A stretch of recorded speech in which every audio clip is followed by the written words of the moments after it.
नमस्कार दोस्तों। आशा है आप सब लोग कुशल होंगे, स्वस्थ होंगे। दोस्तों, पिछले वीडियो में हमने डिस्कस करा कि दांतों के खराब होने के कारण या उनकी पैथोफिजियोलॉजी कैसे होती है, कि किन कारणों की वजह से हमारे दांत अक्सर गलते चले जाते हैं और जब तक हम डॉक्टर के पास उनको दिखाने के लिए पहुंचते हैं तब तक उन दांतों में सड़न बढ़ चुकी होती है, जिसकी वजह से अधिकांश केसेस में दांतों का काफ़ी हिस्सा गल चुका होता है और उनमें या तो बड़ी बड़ी फिलिंग्स करनी पड़ती हैं या फिर उनमें रूट कैनाल जैसे उपचारों की आवश्यकता अक्सर पड़ जाती है अगर डेंटिस्ट तक पहुंचने में किसी प्रकार की कोई देरी हो जाए तो आज हम ये जानने की कोशिश करेंगे कि हम ऐसा क्या कर सकते हैं जिनसे कि दांतों को गलने से बचाया जा सके या एक रेगुलर बेसिस पे उनका जो डीके का प्रोसेस है उसको रोकथाम करने में हमें मदद हो सके। आप अगर मेरे कुछ और वीडियोस में जाएंगे तो उसमें मैंने कुछ ओरल हाइजीन से रिलेटेड वीडियोस बनाए हुए हैं, जैसे कि एक अच्छे टूथब्रश का चुनाव कैसे करें, मुंह से बदबू क्यों आती है, इत्यादि इत्यादि, जिनको अगर आप रेगुलरली देखेंगे तो आपको इतना आइडिया हो जाएगा कि किन चीज़ों को करने से आपके मुंह का जो डीके का प्रोसेस है, जो जो दांतों के क्षय होने का प्रोसेस है, वो थोड़ा सा कम हो जाए और आपको मुंह के अंदर अच्छे स्वास्थ्य की अनुभूति हो। परंतु फिर भी अगर थोड़ा सा और विस्तार में जानना चाहें तो मैं आपको आज 2-3 चीज़ें ऐसे बता दूंगा जिससे कि आप रेगुलर बेसिस पे एक डेंटिस्ट या दंत चिकित्सक की मदद से अपना दांतों का क्षय रोक सकते हैं। हमने पिछले वीडियो में देखा कि हमारा जो दांत गलने का जो कारण है वो हमारे बैक्टीरिया हैं और इन बैक्टीरियाओं के छुपने की जो जगह होती है वो दांत के जो मसूड़े होते हैं जिनसे कि वो अटैच्ड रहते हैं, वहाँ पर एक जेब बनी होती है जिसको हम जिंजाइवल सल्कस कहते हैं। आम तौर पे यही जगह होती है जहाँ पर बैक्टीरिया सबसे पहले बैठना शुरू करते हैं और एक पॉकेट का निर्माण करते हैं जहाँ पर और बैक्टीरिया इकट्ठा होने की संभावना बने और वो वहाँ से अपना विस्तार करना शुरू करते हैं, जैसा कि मैंने पिछले वीडियो में कहा। तो 3 प्रकार के इलाज ऐसे होते हैं जो कि मसूड़ों के स्वास्थ्य के लिए आवश्यक होते हैं, जिनको हम सुप्रा जिंजाइवल स्केलिंग कहते हैं, सब जिंजाइवल क्यूरेटाज कहते हैं या फ्लैप सर्जरी कहते हैं। तो इन तीनों में फ़र्क क्या होता है? सुप्रा जिंजाइवल मतलब होता है, सुप्रा का मतलब होता है ऊपर, तो जो मसूड़े के ऊपर ऊपर अगर आप सफाई करवाते रहते हैं रेगुलरली तो आपको काफ़ी हद तक एक मेंटेनेंस रहती है, जिसकी वजह से आपके दांतों में इन्फेक्शन होना आसानी से संभव नहीं है, क्योंकि आप रेगुलर बेसिस पे स्केलिंग को करवाते रहते हैं। अब इसमें कुछ लोगों के सवाल होते हैं कि डॉक्टर साहब, अगर हम स्केलिंग कराएंगे तो क्या हमारे दांत कट जाएंगे या घिस जाएंगे? तो देखिए, स्केलिंग 2 तरीके से की जाती है। एक हाथों से स्केलिंग की जाती है जिसको मैनुअल स्केलिंग कहते हैं और एक मशीन के द्वारा स्केलिंग की जाती है जिसको अल्ट्रासोनिक स्केलिंग कहते हैं। अगर ब्लेड का उपयोग ठीक तरीके से ना किया जाए तो ये संभव है कि दांतों की जो ऊपरी सतह है उस पर खुरचन बन जाए और वहाँ पर आपके दांतों के इनामल का क्षय हो जाए। परंतु यदि कोई अच्छा चिकित्सक है जो अपने काम को करना जानता है तो ऐसी स्थिति में दांतों पे घिसावट नहीं होती है, सिर्फ जो ऊपर की प्लाक या टार्टार की जो लेयर होती है उसी को हटाया जाता है और दांतों में ऐसी संभावनाएं नहीं आती हैं। इससे जो अगला आपका स्तर होता है उसको सब जिंजाइवल क्यूरेटाज कहा जाता है, जिसमें कि रूट प्लेनिंग का एक प्रोसीजर भी साथ में इन्वॉल्व होता है, क्योंकि जब बैक्टीरिया का इन्फेक्शन होता है तो न केवल ऊपर के साथ साथ वो जड़ का कुछ हिस्सा भी इन्वॉल्व कर लेता है, जिसके लिए मसूड़ों के अंदर 1 से 2 mm के करीब की गहराई तक इंस्ट्रूमेंट्स को ले जाया जाता है और मसूड़ों के अंदर से सफाई की जाती है। इसमें कुछ दवाइयाँ भी डाली जाती हैं जिससे कि अंदर बैक्टीरिया ना पनप पाए। कुछ जगहों पे प्रॉपर ड्रेसिंग्स भी दी जाती हैं, परंतु कोशिश ये रहती है कि जो हिस्सा हमको दिखाई नहीं दे रहा उसके अंदर भी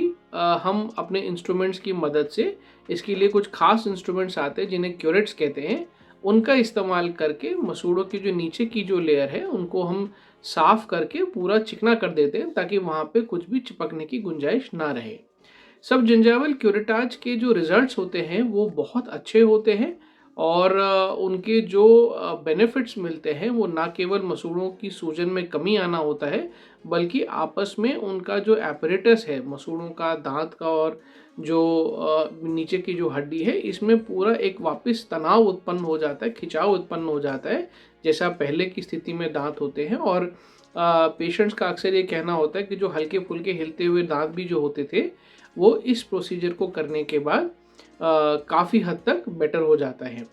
और सब जिंजाइवल क्यूरेटाज आमतौर से 2 से 3 सिटिंग्स लेना पड़ता है। इसको हम क्वाड्रेंट बाय क्वाड्रेंट भी कर सकते हैं, जैसे कि आपके दांत के 4 हिस्से हमने कर दिए, पहले एक हिस्सा कराया, फिर दूसरा कराया, फिर तीसरा कराया, फिर चौथा कराया, या एक बार ऊपर किया एक बार नीचे करा। और ऐसा करते से जैसे जब तक आपको क्लिनिकल बेनिफिट नहीं हो जाते तब तक इस इंस्ट्रूमेंट को, इस प्रोसीजर को इस्तेमाल किया जाता है। तीसरा प्रोसीजर जो होता है उसको फ्लैप सर्जरी कहते हैं। ये थोड़ा सा इन्वेजिव प्रोसीजर हो जाता है, और कॉस्ट की तुलना में अगर सुप्राजिंजाइवल स्केलिंग और सब जिंजाइवल क्यूरेटाज से अगर तुलना करें तो थोड़ा महंगा भी होता है। और इसमें एक अच्छे शल्य चिकित्सक यानी सर्जन की रिक्वायरमेंट होती है, जिसके अंदर फ्लैप को पूरा रेस किया जाता है और अंदर से पूरा इंस्ट्रूमेंट्स की मदद से पूरी सफाई की जाती है, और बाद में टाँके देने पड़ते हैं। और अगर ज़रूरत पड़ती है तो उसके ऊपर एक पैक भी लगाना पड़ता है, जो कि 1 हफ्ते के बाद हटाया जाता है। इसमें देखना ये होता है कि अगर आपकी हड्डी भी गिर गई है तो ये संभव है कि उसके अंदर एक बोन ग्राफ्ट की भी आवश्यकता पड़े, जिसकी वजह से जो गड्ढे बन गए हैं, जो अंदर जगह बन गई है, उसको भी वापस रेस्टोर किया जा सके, और न केवल दांतों की हेल्थ वापस लाएं, बल्कि जो बीच की हड्डी भी खो गई है वो भी वापस लाई जा सके।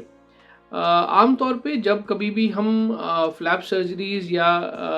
सब जिंजाइवल क्यूरेटाज जैसे ट्रीटमेंट्स करते हैं तो हम ये प्रेफर करते हैं कि हर 6 महीने पे एक बार पेशेंट को देख ले, और उनकी जो रेगुलर इम्प्रूवमेंट है वो हमारी मॉनिटरिंग में रहे, ताकि आने वाले समय में पेशेंट को जल्दी दिक्कत ना उठे।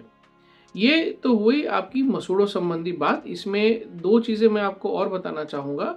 जिन लोगों की शुगर का लेवल बढ़ा रहता है, जो डायबिटिक पेशेंट्स हैं, जिनका ब्लड शुगर 150 से ऊपर रहता है, उनको मसूड़ों की संभावना होने की जो पॉसिबिलिटी होती है बीमारी की, वो बहुत ज़्यादा रहती है। और स्टडीज़ ऐसा दिखाती हैं कि जो डायबिटीज़ की जो 6th कॉम्प्लिकेशन है वो अब पेरियोडोंटल डिजीज़ के फॉर्म में आने लगी है। यानी कि अगर आपको डायबिटीज़ है और अब रेगुलर बेसिस पे अपना शुगर आपका ज़्यादा चल रहा है, तो ये बहुत संभावना है कि आपके दांत बहुत जल्दी खराब होंगे। कुछ जगहों में ऐसा कहा जाता है कि 3 गुना आपके दांत खराब होने की संभावना ज़्यादा है as compare to normal individuals. और इसका एक डायरेक्ट कोरिलेशन भी देखा गया है कि यदि आप अपने मसूड़ा का इलाज रेगुलर लेवल पे कराते रहते हैं तो आपके ब्लड शुगर के अंदर कमी भी नोट की जाती है। तो न केवल डायबिटीज़ से माउथ के ऊपर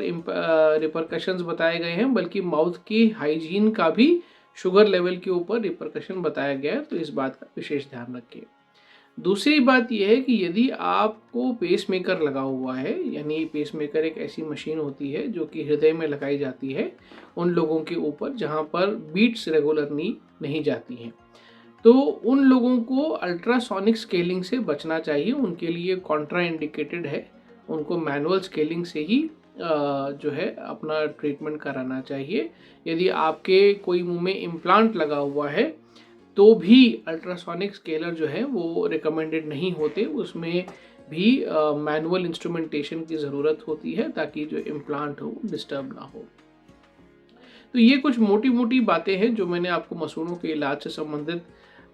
बताई। इसमें कई जगहों पे अलग अलग प्रैक्टिसेस होती हैं। कुछ लोग साथ में दवाइयाँ भी देते हैं ताकि सिस्टमिक एंटीबायोटिक डोज की वजह से मसूड़ों की सूजन में भी आराम आ जाए, और कुछ लोग जो है वो एंटीबायोटिक नहीं देते, या केस पे डिपेंड करता है कि कितना ज़्यादा ख़राब केस है, उसके हिसाब से फिर एंटीबायोटिक्स या जो भी दवाइयाँ उनको देनी है मरीज़ों को उसका चुनाव करते हैं। इस बात का विशेष ध्यान रखें कि जब भी अपने डॉक्टर से किसी भी इलाज के लिए परामर्श ले रहे हों या इलाज कराने जा रहे हों, तो अपनी मेडिकल कंडीशन के बारे में अपने डॉक्टर को ज़रूर बताएं। अगर आपको ट्रीटमेंट के दौरान अधिक दर्द हो रहा है, क्योंकि आमतौर पे वैसे बहुत कठिनाई इसमें होती नहीं है, क्योंकि इतना ज़्यादा इन्वेसिव प्रोसीजर नहीं है, सिर्फ फ्लैप सर्जरी के केस में एनेस्थीसिया देना होता है। और यदि आपको ऐसा लग रहा है कि आपको डिस्कम्फर्ट हो रहा है या पेन हो रहा है, तो आप अपने डॉक्टर से कह के एनेस्थीसिया या टॉपिकल एनेस्थीसिया या इस प्रकार की कोई चीज़ें उनकी सहायता ले सकते हैं, ताकि आपको ट्रीटमेंट के दौरान कोई परेशानी ना हो। अगर किसी दवा से कोई एलर्जी है तो वो भी आप उनको पहले बता दें, ताकि वो दवा आपको सोच समझ के बता पाए। अब इसके अलावा जो बच्चों में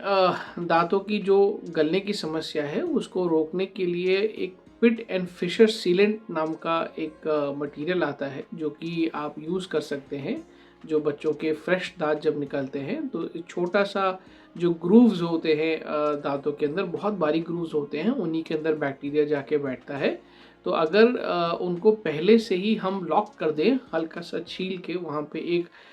लो मॉलिक्यूलर वेट का रेजिन कंपाउंड फ्लो कर दें, तो वहाँ पर बैक्टीरिया को छिपने की जगह नहीं मिलती है। और क्योंकि उसको वहाँ पे वो बैठ नहीं पाता, तो वहाँ से दांतों को सड़ाएगा नहीं। तो जो दांत आप देखेंगे अक्सर, तो वो ऊपर से गलते हैं, क्योंकि उन बरोज कहना चाहिए या फिशर्स कहना चाहिए, उन्हीं में जाके बैक्टीरिया रहता है, और वो धीरे धीरे धीरे धीरे करके सबस्ट्रेट्स के चिपका कर वहाँ पर तेज़ाब बनाता है, जिसकी वजह से दांतों में सड़न पैदा होती है। तो पिट एंड फिशर्स का भी एक आप बहुत अच्छा ऑल्टरनेटिव है, जो कि बच्चों के लिए इस्तेमाल किया जा सकता है। इसके अलावा फ्लोरिडेटेड टूथपेस्ट जो होते हैं, जो 6 साल से ऊपर के बच्चे हैं, उनको फ्लोराइड टूथपेस्ट वगैरह इंट्रोड्यूस किए जा सकते हैं। ये उन जगहों पर है जहाँ पर पानी में फ्लोराइड की मात्रा रिकमेंडेड लेवल से कम है या उसके बराबर है, परंतु आप यदि किसी ऐसे एरिया में रहते हैं जहाँ पर पानी में फ्लोराइड का कंटेंट पहले से ही बहुत ज़्यादा है, तो उस कंडीशन में इस प्रकार के पेस्ट का उपयोग नहीं करना होता। उससे बच्चों को नुकसान हो सकता है, डेंटल फ्लोरोसिस जैसी कंडीशंस बन सकती हैं। तो ये शॉर्ट में मैंने आपको बताने की कोशिश करी कि कुछ 2-3 प्रोसीजर्स ऐसे होते हैं जो कि आप नियमित रूप से अगर कराएं, तो आपकी माउथ में न केवल डीके होने की इंस्टेंसेस में कमी आएगी, बल्कि जो ट्रीटमेंट आप ले रहे हैं अपने डेंटिस्ट के माध्यम से, उसकी लॉन्गेविटी में भी आपको फ़ायदा पहुंचेगा। दांत इतनी जल्दी आपके ख़राब नहीं होंगे, बार बार जो आपकी फिलिंग्स ख़राब हो जाती हैं वो भी नहीं होंगी, या रूट कैनाल्स अगर आपके हो रखे हैं तो वो लंबे चलेंगे, क्योंकि माउथ में इन्फेक्शन की उपस्थिति आप होने नहीं दे रहे हैं, तो इलाज आपके लंबे चलते हैं। तो मैं आशा करता हूँ कि आज का वीडियो आपके लिए ज्ञानवर्धक रहा होगा। वीडियो अच्छा लगा हो तो ज़रूर लाइक करिएगा, और फिर हम दोबारा मिलेंगे जल्द ही अगले वीडियो में। तब तक के लिए अपना ध्यान रखिएगा। आपका वीडियो देखने के लिए बहुत बहुत धन्यवाद। हम मिलेंगे दोबारा अगले वीडियो में। नमस्कार।